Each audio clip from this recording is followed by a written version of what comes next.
Olá, eu sou Rita Azevedo, repórter de mercados aqui de Exame.com. E hoje a gente está aqui ao vivo com o Fernando Bergalo, que é diretor de câmbio da FB Capital, para falar sobre o futuro do dólar. Fernando, boa tarde. Boa Muito tarde. obrigado pela sua presença. Eu agradeço. Bom, a moeda americana começou o ano cotada a quase R$ 3,30. Depois quase chegou aos 3 e agora voltou a 3,10. Fernando, o que explica essa queda recente? Olha, Rita, o câmbio, ele é um mercado que sempre apresenta uma acentuada volatilidade, né? Porque você tem muitos fatores influenciando o mercado de câmbio, especialmente o dólar. Então a gente tem muita coisa acontecendo no mundo hoje, no Brasil também, né? Então a gente tem forças e fatores relacionados ao fronte externo e algumas relacionadas ao fronte doméstico, né? Então essa composição de fatores é que tem causado essa volatilidade grande no dólar e deve continuar assim até o final do ano, sem dúvida nenhuma, né? Então, mais especificamente desse movimento recente, agora a gente teve um excesso de liquidez no mercado, né? Trouxe o dólar para 3,05 na mínima ontem, e um movimento de realização e recuperação acentuado hoje, né? A gente teve uma alta de quase 2%. Então, é assim, vai ser assim até o final do ano, e a gente tem muita coisa para acontecer no Brasil e no mundo. Entendi, mas há um espaço para uma maior desvalorização nas próximas semanas? A percepção que a gente tem no mercado, eu me arriscaria a dizer que acho que é até unânime, é de que o dólar está depreciado. Fator simples, se você olhar em perspectiva, o real ele se valorizou, né, 50% sobre o dólar, né? Então, você tem uma moeda emergente ganhando, se valorizando em 50% contra o dólar num período de um ano, é algo muito acentuado. Então, é pouco provável que você consiga ver esse real mais valorizado, ou seja, o dólar mais depreciado, né? Então, sob essa ótica, a partir daí você já vê que talvez não exista mais espaço para ele cair mais. Embora eu não me surpreenderia se ele caísse e rompesse aí o piso de R$3 por algumas questões pontuais. A gente tem um programa de repatriação de ativos no exterior, o segundo turno dele está em vias de ser aprovado. Quando aconteceu o primeiro turno em outubro, a gente viu o dólar despencar, a gente teve um fluxo muito grande de dólar, só dólar entrando. Isso é um movimento pontual que nada tem a ver com perspectiva, com prognóstico, mas que causa um impacto na liquidez, né? Lembrando que se você tem muito dólar, o preço dele cai, se você tem pouco ele sobe, né? Então, não me surpreenderia se ele caísse mais, porém a gente acha que tem mais espaço para subir ou se estabilizar do que para cair.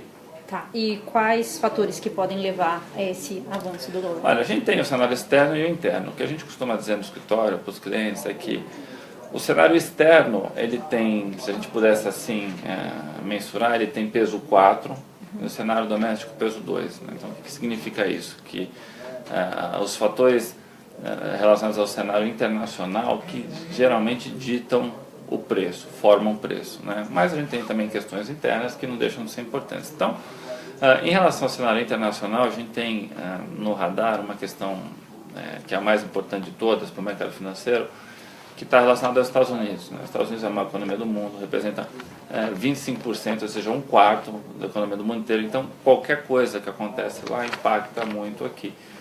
Então, a gente tem uma gestão do Donald Trump que tende, né, isso falando só do ponto de vista econômico, né, as questões de diplomacia, comerciais dele não interessam numa análise dessa.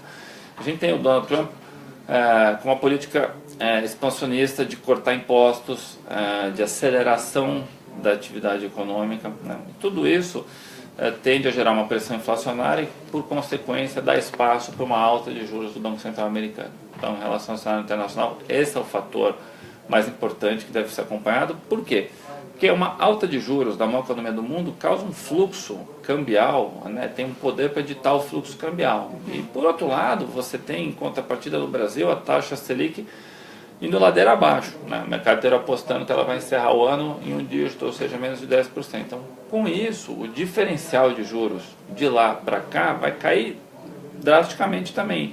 E com isso, você tende a ter um fluxo de dólares daqui para lá, ou ao menos dólar vindo para cá, né? Então, reduzindo a oferta aqui, com isso subindo o preço, né?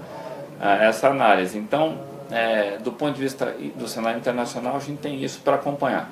Agora, olhando para o cenário doméstico, a gente tem um momento hoje político conturbado, né, isso já há muito tempo, que afeta a economia e vice-versa, né? O cenário político contamina o econômico contamina o político. A gente tem muita coisa para acontecer esse ano ainda, né, em relação ao governo. Então, do ponto de vista do mercado financeiro, né, se o governo conseguir se manter, né, passar aí ileso em relação às questões de delação de Odebrecht, tal, se o governo conseguir se manter, ele tem condições de continuar ajustando as contas públicas, que é o que o governo tem feito, e com muita eficiência. Isso, de novo, me arrisco a dizer que é uma percepção unânime, que o governo está, sim, fazendo o que tem que ser feito. Agora, o principal ainda não conseguiu fazer, que é a reforma da Previdência, né? Então, todas as reformas são importantes, mas a da Previdência, sem dúvida nenhuma, é a que mais impacta diretamente nas contas públicas e, por consequência, na avaliação de risco do país. Então, tem gente dizendo até que se a reforma da Previdência passar, o Brasil pode recuperar o investment grade perdido recentemente, né? E isso sim é um divisor de águas. Se a gente e o dólar nisso? se a gente voltar para o clube dos bons pagadores, você tende a ter uma entrada de dólares muito grande e o dólar caindo, né?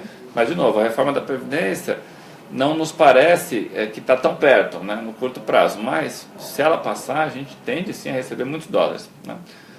Por outro lado, se o governo tiver problemas e começar a perder base de sustentação e não conseguir aprovar as medidas econômicas, né, você tem a percepção de que as contas públicas podem não melhorar ou piorar, né, e aí você tem o movimento oposto de dólares saindo. Então, hoje é impossível você olhar, né, para frente e ter a certeza de que para que lado vai. A gente está realmente à mercê dos acontecimentos do dia a dia, tanto do cenário internacional, mas principalmente do doméstico no que tange ao acompanhamento diário, né? Mas então, é possível falar se há mais chances de uma alta ou mais chances de não uma... me arriscaria, eu acho que dificilmente alguém vai se arriscar. A gente tem o boletim Focus, né, que é o principal termômetro, apontando para 3,30 até o final do ano, que eu acho que é o principal balizador aí em relação à perspectiva, mas também que não significa que o dólar vai chegar nesses 3,30, porque é a perspectiva do mercado, né? Simplesmente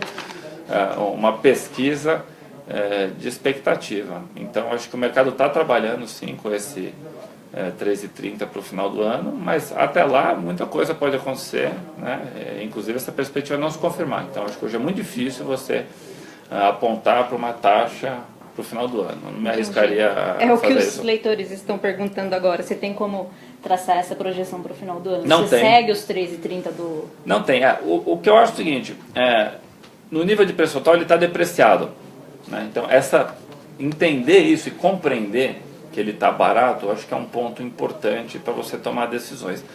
Mas não significa que não possa cair mais, talvez que é o grande problema, né? Agora, para quem tem alguma dívida em dólar... Ou para quem tem viagem marcada tem essa dúvida se compra agora, espera mais ou qualquer pouquinho. compromisso em dólar, você tem que pagar uma dívida em dólar, você tem que pagar um imóvel lá fora, enfim, qualquer dívida em dólar, a recomendação é sempre a mesma e serve para esse momento e para qualquer outro, que é você fazer uma taxa média e se travar de forma fracionada, né? Então, você com certeza não vai comprar dólar no melhor momento, mas também com certeza não no pior. E falando em câmbio, se você ficar na taxa média, pode ser considerado que você teve sucesso, porque a maior parte das pessoas não fica, né? Igual em bolsa, muitas vezes você entra na alta e sai na baixa, que é o oposto do que você queria, né? Então, em câmbio, você conseguindo fazer uma taxa média, você pode considerar que você já teve sucesso, e é o que a gente sempre recomenda para todos. Bacana. Bom, eram essas nossas perguntas. Se você tiver mais dúvidas sobre o futuro do dólar, deixe nos comentários, que depois a gente pode tentar responder uns pouquinhos. E é isso. Até mais.